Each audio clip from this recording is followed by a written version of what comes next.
You probably wouldn't want to be here if you had sensitive hearing.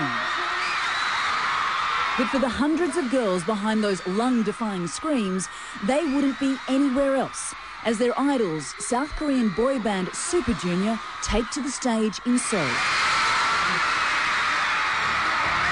The group was created in 2005 and quickly made their mark on the country's music scene with this song.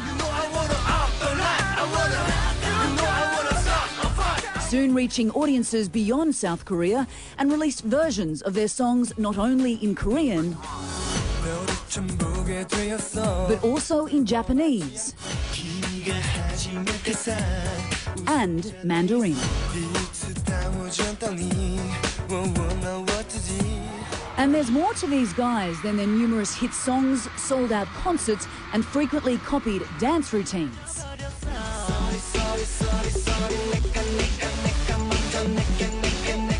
They also form the basis of 4 smaller groups.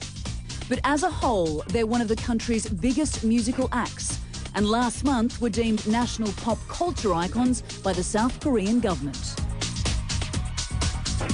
This week on Talk Asia, we're in Seoul with the K-pop phenomenon Super Junior and get the inside scoop with 2 key members, Siwon and Lee-tuk.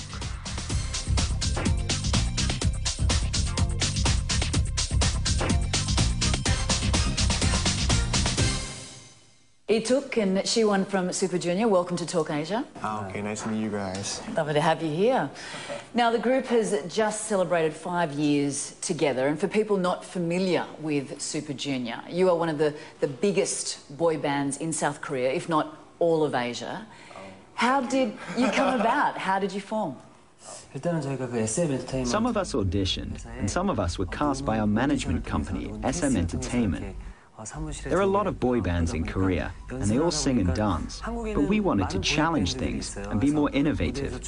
Super Junior was created on the idea that members would not only be able to sing and dance, but could also be radio hosts, actors, and be active in many other fields.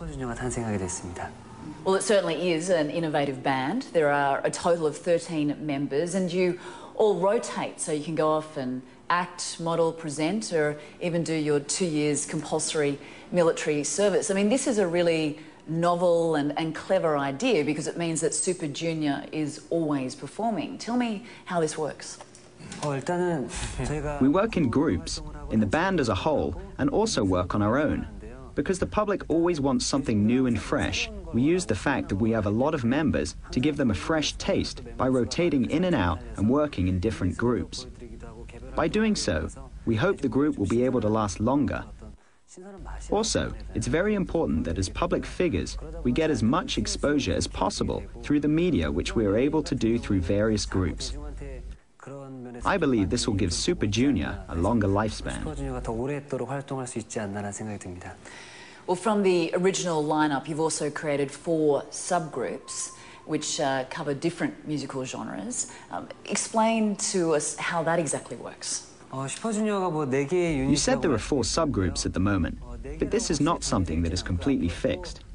We're expecting to have more subgroups in the future. To briefly explain those 4 subgroups, Super Junior KRY consists of 3 members with strong vocal skills that usually sing ballads. Super Junior T is made up of members who have good entertaining skills and are able to sing what is called the Korean trot genre. Super Junior Happy is literally a group that sings happy and lively songs. And Super Junior M targets the Chinese fan base and focuses more on localizing the group by singing in Chinese. We also have 2 local members in this subgroup to appeal to our fans in that country.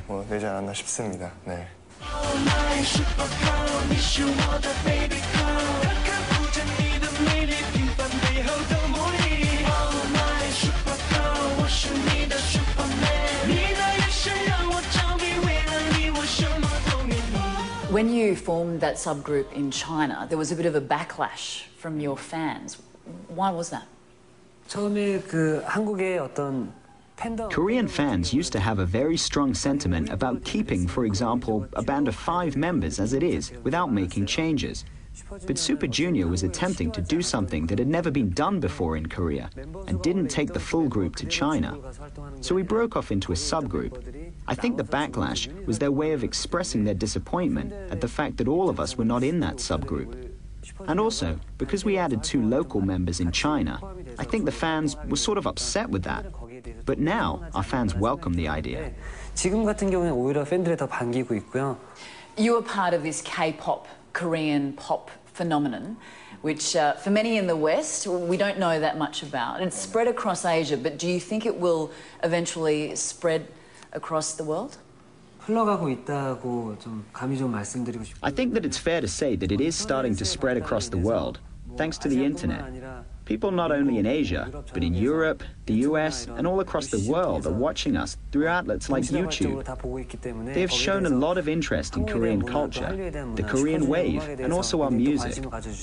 When I see people not only from Southeast Asia, but also from many other countries come and support us with flags from their home countries, it makes me think that we're doing something right. And if we continue to do what we're doing, our name will be spread across the world. 2 months ago, we performed in Los Angeles, and if we just appealed to Koreans, then I think the audience would have consisted of mainly Korean Americans. But around 80% of the audience was from other countries. The performance was very successful.